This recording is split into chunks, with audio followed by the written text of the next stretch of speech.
Hello, and welcome to the next video in my series on finite mathematics. Now, a few notes before we get going. Number one, if you're watching this video because you're having problems in a class right now, I want you to stay positive and keep your chin up. If you're watching this, it means you've come pretty far in your schooling up to this point, and you may have just hit a temporary rough patch. So I know with the right amount of hard work, patience, and practice, you can get through it. I have faith in you, and so should you. Number two, please feel free to follow me here on YouTube and or on Twitter. That way when I upload a new video, you know about it. And on the topic of the video, if you like it, please give it a thumbs up. That encourages me to keep making them.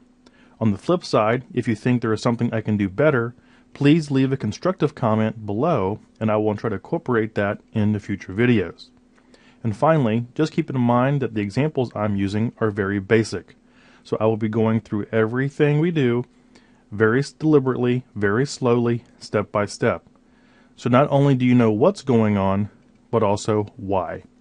So let's go ahead and get started. Now this video is the next in a series of videos on Markov chains. So we've walked through Markov chains from the very basics of what they are and how they're put together and what they represent, all the way through several examples in terms of real-world problems that we can tackle using Markov chains. So this one has to deal with enrollment status of college students. And we'll see exactly how that plays out. So let's go ahead and look at our problem. Now, as enrollment services administrators at a large state university, we are interested in the decisions students make with respect to enrolling either full-time or part-time. So a student that is enrolled can either be enrolled full-time or part-time.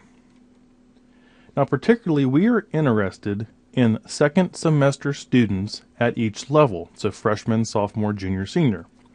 If the student is full-time or part-time that first semester, what is the probability the student is full-time or part-time the next, which is the current semester? So think about this. So we have a first semester freshman who is either full-time or part-time. The next semester they enroll in school, and then they're either full-time or part-time again. And we continue that analysis at each level. So first semester sophomores, first semester juniors, first semester seniors. Then we look how they enroll the next semester. That's what we're doing here. So we have two states in this Markov chain, either full-time or part-time. So here's how we did this, and again, this is a very rough sort of study. I use that in quotes. So to accomplish this, we extract a random sample of 2,000 students from our institutional research database. And that's the sort of the database that the university keeps about information about all of its students. So we select the following criteria. The sample of 2,000 students must be proportional to the overall student body in numbers of freshmen, sophomores, etc. So in large universities, at least the one in my mind I'm modeling this example off of, there tend to be more freshmen than there are sophomores, more sophomores than there are juniors, and more juniors than there are seniors, because students transfer to another institution, or unfortunately sometimes they drop out of school permanently or temporarily, which people in my field are working on. So we kind of have a pyramid, and we're going to make sure that our sample is representative or proportional to the overall student body. Now each student must currently be in the second semester of his or her class level. So they must be second semester freshmen, second semester sophomores, etc. Now upper class students, so excluding freshmen for obvious reasons, students must have been continuously enrolled since their first year. So no semesters, quote, taken off. Okay, so all the students in our sample have been enrolled continuously. No semesters off. Now we could have made a third state called not enrolled, which would actually be more realistic to students' actual paths through college if we wanted to, and maybe I will in a different video. But for this one, we're just taking students that have been continuously enrolled. So here's what we're looking at. So we have each class level, and then we're looking at the first semester and the second semester. Now, I do know that sometimes, especially part-time students, of course, can take more than 2 semesters to get through any class level. It may take 3 semesters or even more to get through the freshman year if a student's taking 6 hours at a time. So I do know that, but we're kind of putting that off to the side and just assuming that students get through each class level in 2 semesters. So they could be full-time or part-time that first semester, and they could be full-time or part-time that second semester. So we're interested in this transition between first semester and second semester. That's what we're interested in. Now, I do want to note to the purists out there that I am aware that it's almost certain that class level, in terms of freshman, sophomore, junior, senior, influences the full-time, part-time enrollment process depending on whatever campus you're on. So I do know that other things influence this process. But for the sake of this example, we're not going to address any of those complicating factors, which of course are more realistic. But we're just interested in the process of Markov chains. This is not a video about college enrollment theory. It's about Markov chains. Okay, so here's our process. We have semester 1 and semester 2. So a student can be full-time in semester 1, and they can enroll full-time in semester 2. Of course, they could be full-time in semester 1, but then enroll part-time in semester 2. Now, based on our research, we found out that full-time to full-time is 0.84, or 84% of students followed that path. And likewise, or on the flip side, 16% of students went from full-time and then dropped to part-time in that second semester. Now, a student could also begin part-time. They could go to full-time the next semester, or they could remain part-time the next semester. In our research, we found out that part-time to full-time is 0.32, or 32%. Part-time and remaining part-time that second semester was 0.64, or 64%. So this is our semester 1 to semester 2 transition probabilities. Full-time or part-time to full-time or part-time. And this is the exact same type of problem we've been doing in previous videos. It's just a different context, a different type of wording to our problem. So we can set up a transition diagram. So state 1 is full-time, state 2 is part-time. And I just went ahead and put in the probabilities there on the left so we had them to work with. Now, if a student is full-time in semester 1, the probability that they return full-time in semester 2 was 0.84. The probability they went to part-time was 0.16. And again, this is just basic transition diagrams. If they started part-time in semester 1, the probability they remained part-time in semester 2 was 0.68. Now, if they were part-time in semester 1, the probability they went up to full-time semester 2 was 0.32. So this is a very basic, very simple, very standard transition diagram. So what about our transition matrix?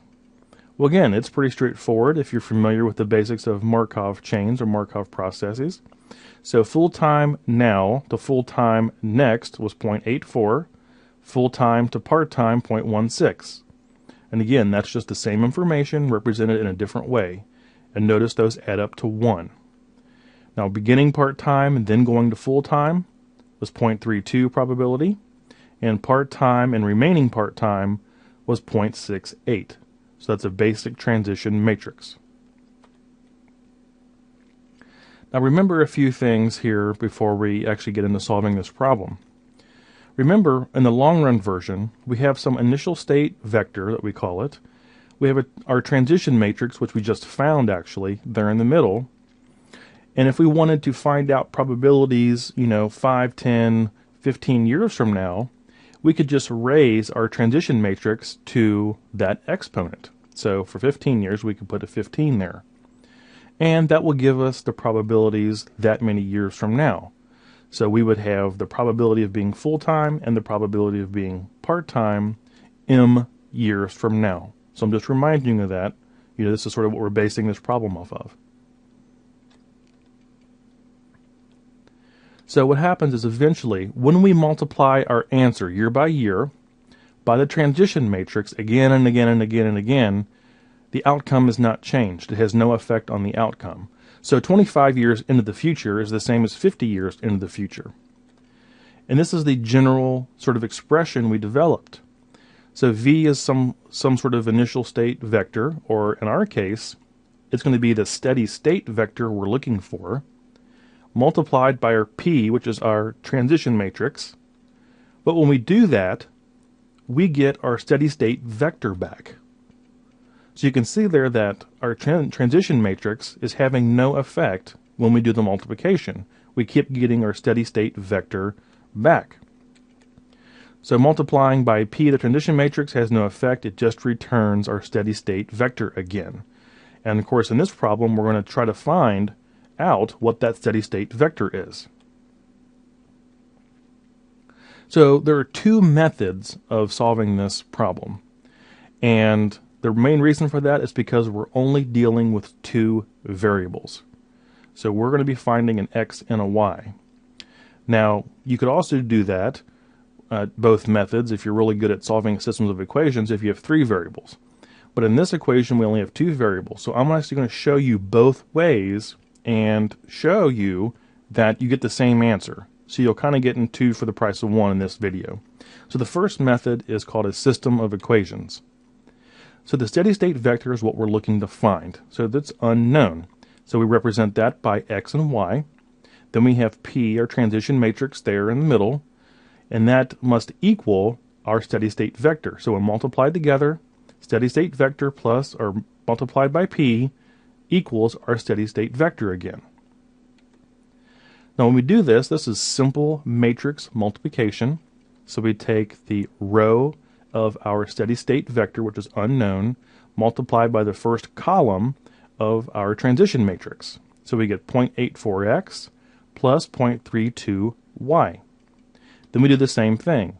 The row of our unknown steady state vector xy multiplied by the second column in our transition matrix. So that is 0.16x plus 0.68y. Just row times column, and then row times column. And of course, that must equal our unknowns x and y. So, whatever 0.84x plus 0.32y is must equal x, and 0.16x plus 0.68y must equal y. So we can go ahead and set up equations to represent that. Now in the lower left, I've gone ahead and kind of skipped one step. I've done it in my mind. That to set that equal to 0, I would have to subtract x from the top on both sides of the equation and subtract y from both sides of the equation down there on the left. So again, there's an intermediate step there I just kind of skipped for the sake of time and slide space. But I'm just setting each equation equal to 0. Now when we do that, we combine our terms and we end up with two equations that look awfully a lot alike. So we have negative 0.16x plus 0.32y equals 0, and 0.16x minus 0.32y equals 0. And that just comes from combining the terms there in the lower left. So those look awfully similar, and that's because they are the same equation. If we multiply the top one by negative 1, and we multiply the negative 1 all the way through, we get 0.16x minus 0.32y equals 0, which is the same as the bottom one. So these are really the same equation. Since they're the same, in system of equations, we don't write it twice because that's redundant. So we just collapse those two equations into one equation. So we have 0.16x equals 0.32y equals 0. So all we did in this slide, on the left-hand side, we did some matrix multiplication.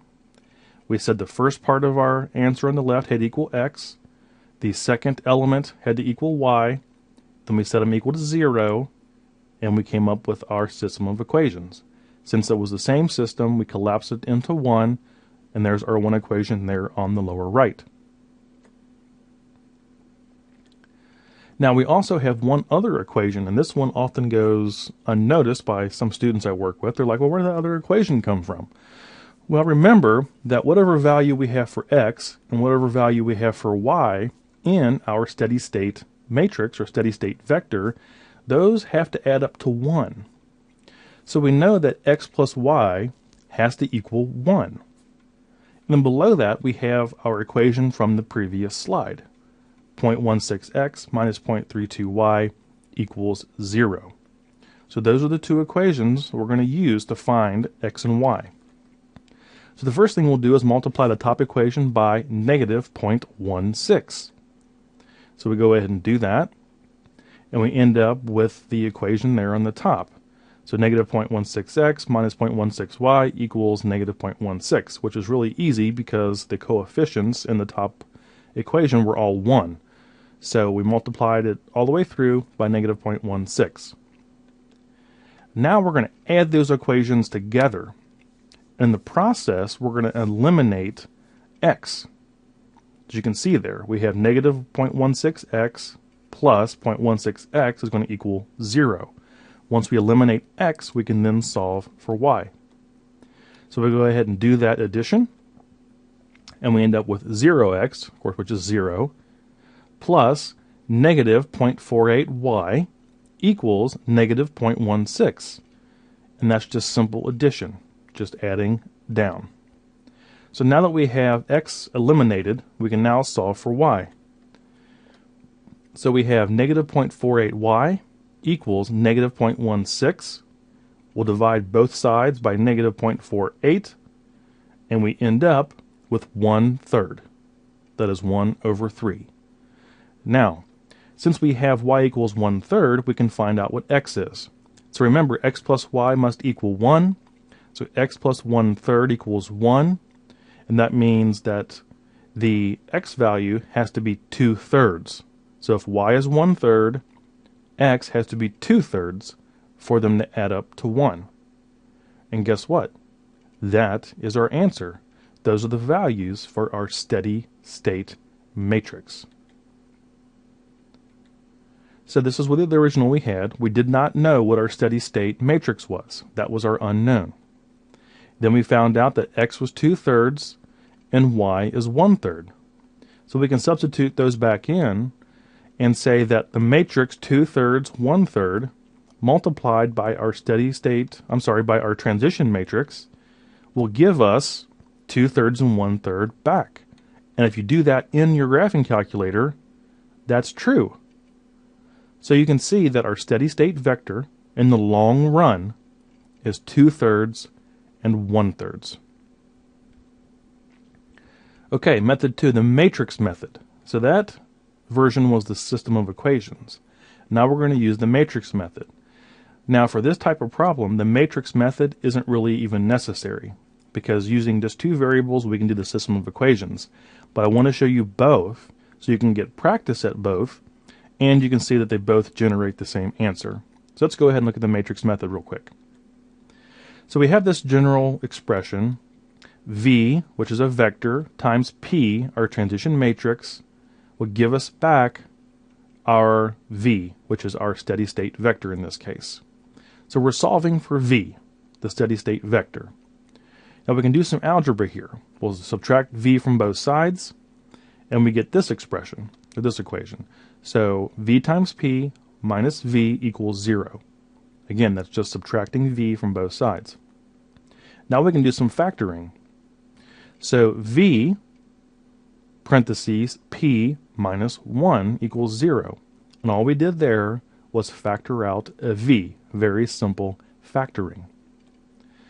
Now in matrix multiplication, remember, the identity matrix, I, is the equivalent of 1. So when we take a matrix, multiply it by its identity matrix, we will get the original matrix back. So it functions sort of as 1. So we can write this like this. So V, the vector we're trying to find in this case, and then in parentheses, P minus I, our transition matrix subtracted by its identity. And then we set that equal to 0.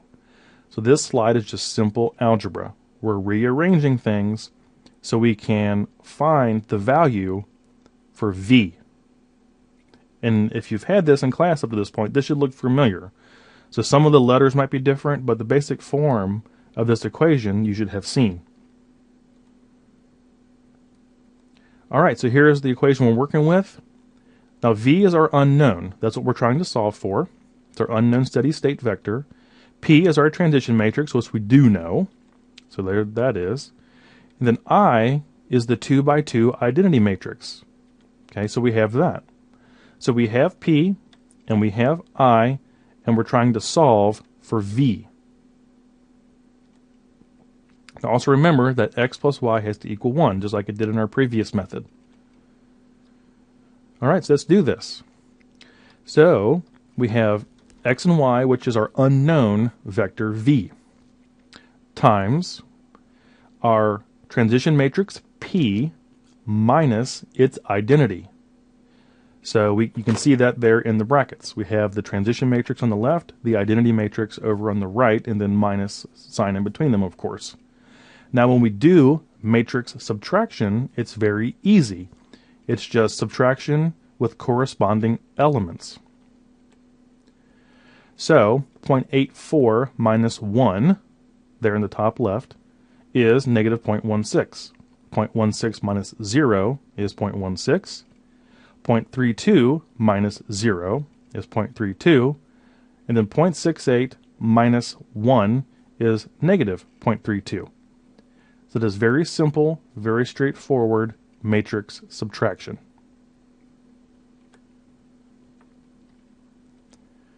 Now, of course, we're setting this equal to 0 so we can find x and y. So again, we're going to do some very simple matrix multiplication. So row times column. So the row xy times the column negative 0.16 and 0.32 gives us an equation of negative 0.16x plus 0.32y equals 0. Then we do row times column again. So x and y times the second column.